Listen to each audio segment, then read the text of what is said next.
Hello, నమస్తే అండి. Welcome back to Sumala kitchen.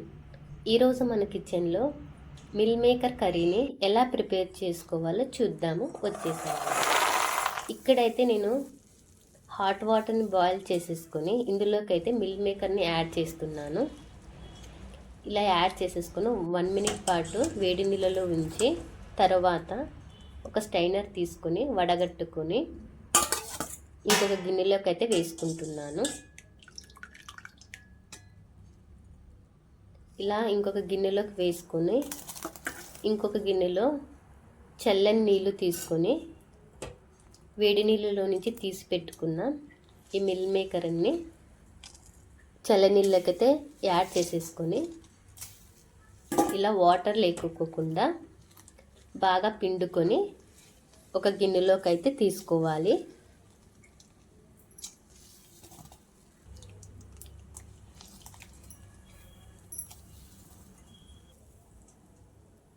ఇలా చక్కగా వాటర్ లేకోకుండా పిండుకొని ఒక గిన్నెలోకి అయితే తీసుకొని పక్కన పెట్టేసుకుంటున్నాను. తర్వాత ఇక్కడ స్టవ్ ఆన్ చేసేసుకొని ఒక పెనాన్ని పెట్టుకొని ఇందులోకి కొద్దిగా ఆయిల్ పోసుకొని ఆయిల్ హీట్ ఎక్కాక కొద్దిగా జీలకర్ర ఆవాలు వేసుకొని ఫ్రై చేసుకోవాలి. తర్వాత కట్ చేసి పెట్టుకున్న ఒక పెద్ద సైజు ఆనియన్ను వేసేసుకొని ఫ్రై చేసుకోవాలి. అదేవిధంగా కొద్దిగా కరివేపాకు కూడా వేసుకోవాలి.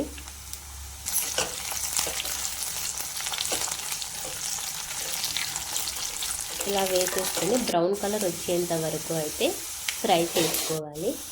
తర్వాత ఇక్కడ నేను ఒక మిక్సీ జార్ తీసుకొని ఇందులోకి కొద్దిగా కొబ్బరి, జీడిపప్పు, అల్లం వెల్లుల్లి వేసుకొని అదేవిధంగా కొన్ని టమోటాలు వేసుకొని మెత్తగా గ్రైండ్ చేసుకున్న ఈ పేస్ట్ని ఇందులోకి అయితే వేసుకుంటున్నాను. ఈ పేస్ట్ని ఇందులోకి వేసేసుకొని కొద్దిగా ఫ్రై చేసుకోవాలి పచ్చివాసన పోయేంత వరకు.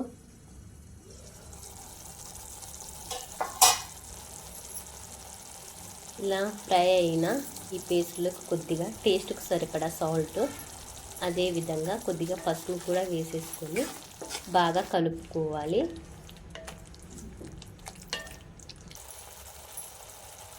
ఇలా బాగా కలుపుకున్న తర్వాత టేస్ట్కి సరిపడా కారం పొడి, అదేవిధంగా కొద్దిగా ధనియాల పౌడర్ కూడా వేసేసుకొని బాగా కలుపుకోవాలి.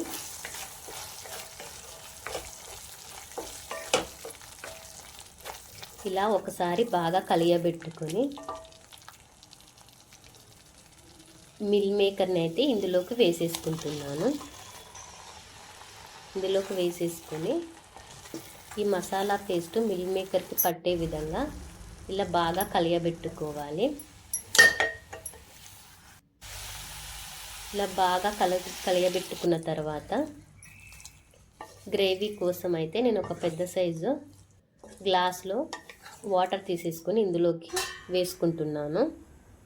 ఇలా పోసుకొని ఒక 2 మినిట్స్ పాటు అయితే బాయిల్ చేసుకోవాలి. ఇలా బాయిల్ అవుతుండగానే కొద్దిగా గరం మసాలా కూడా వేసుకుంటున్నాను.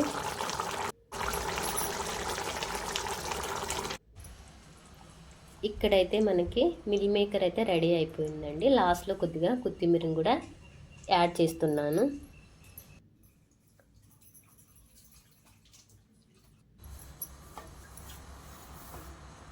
ఇక్కడ మిల్ మేకర్ కర్రీ అయితే మనకి పర్ఫెక్ట్గా రెడీ అయిపోయిందండి. ఇక్కడ నేను ఒక గిన్నె తీసుకుని గిన్నెలోకి అయితే సర్వ్ చేసుకుంటున్నానండి. ఇది చపాతీల్లో కానీ రోటీల్లో కానీ చాలా టేస్టీగా ఉంటుందండి. సో తప్పకుండా మీరు కూడా ట్రై చేయండి. ఎలాగా వచ్చిందో కామెంట్ కూడా చేయండి.